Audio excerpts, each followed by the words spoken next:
We analyze boomers, we dissect Gen Z, but Generation X learned to survive quietly, and that changed their psychology. You remember the exact weight of silence after the front door clicked shut? You were maybe 10, maybe 11. Your parents had left for the day. No naute, no schedule, just the house, the clock on the wall, and yourself. And instead of panicking, something strange happened. You felt fine.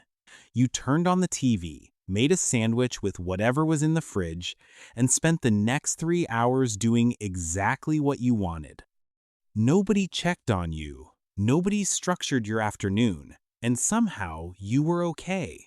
This is not a story about neglect.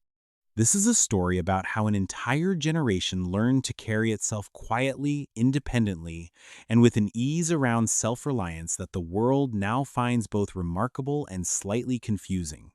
But here is the part that matters. You didn't choose this. It was built into you before you had the words for it.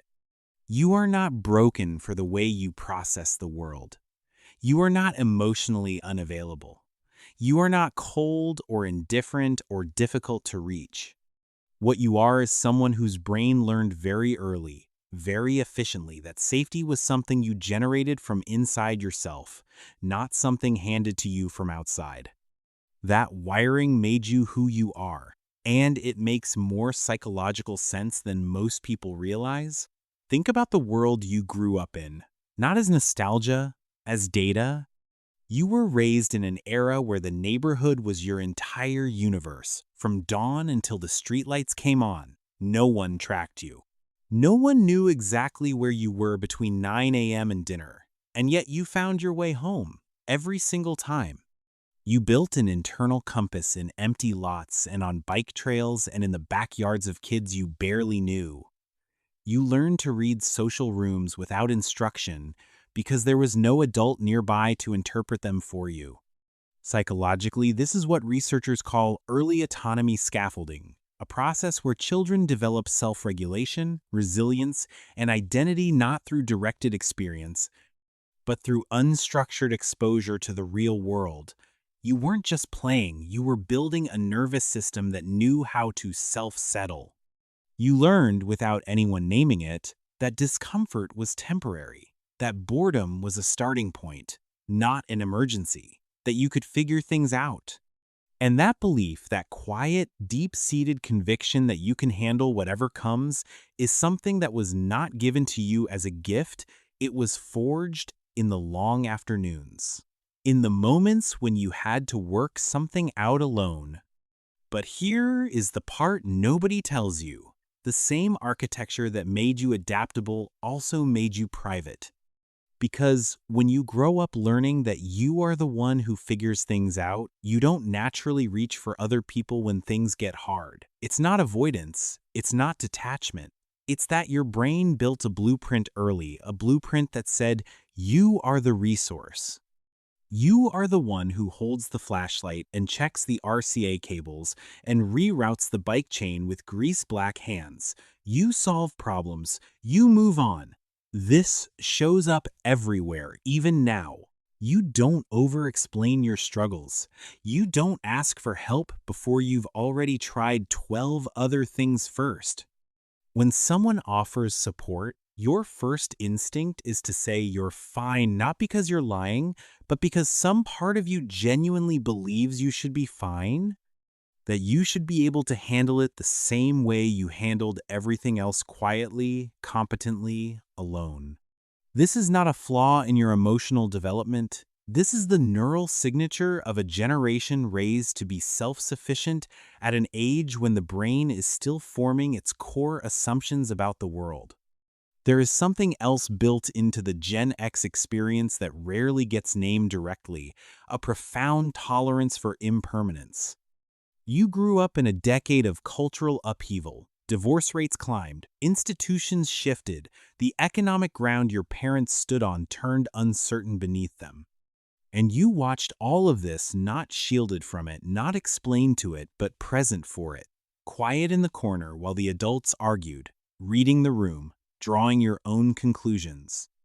Psychologically, children who witness adult instability without a buffer tend to develop what is called contextual awareness, a heightened ability to read social and environmental cues, to anticipate change before it arrives, to adapt without drama. You became fluent in the unspoken. You learned to sense when something was shifting before anyone said a word.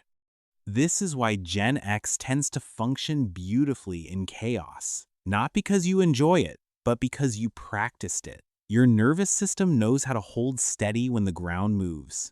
It was trained for exactly that. And this is where it gets interesting. As you get older, this same wiring begins to reveal its other side. The generation that never asked for much starts to notice, slowly, how much was never offered.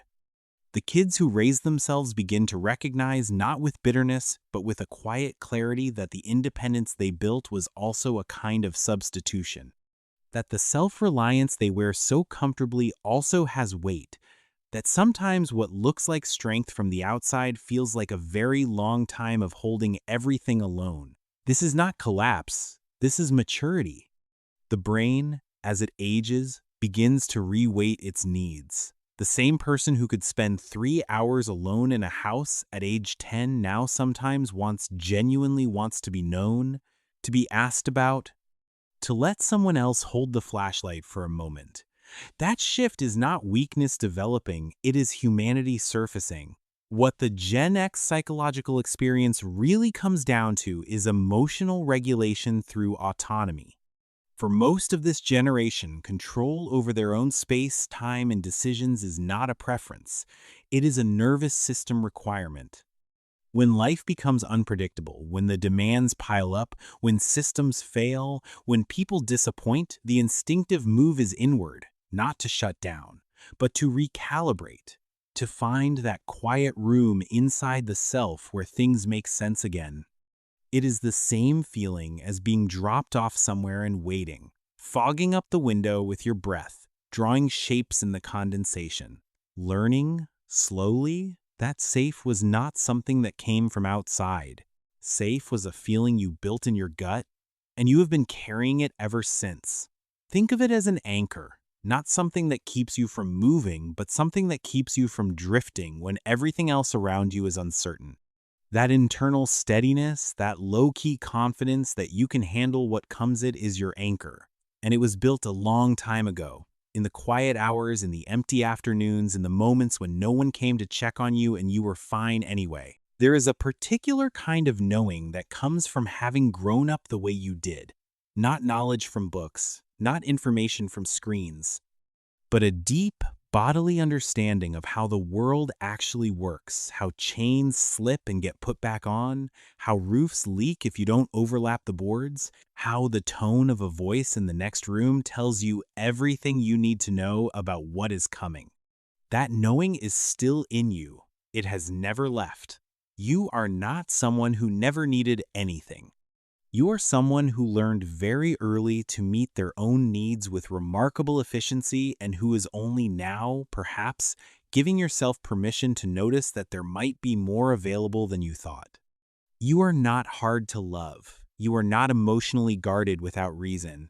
You are someone who built a home inside yourself when no one was watching. And that home is not a limitation. It is the most remarkable thing about you.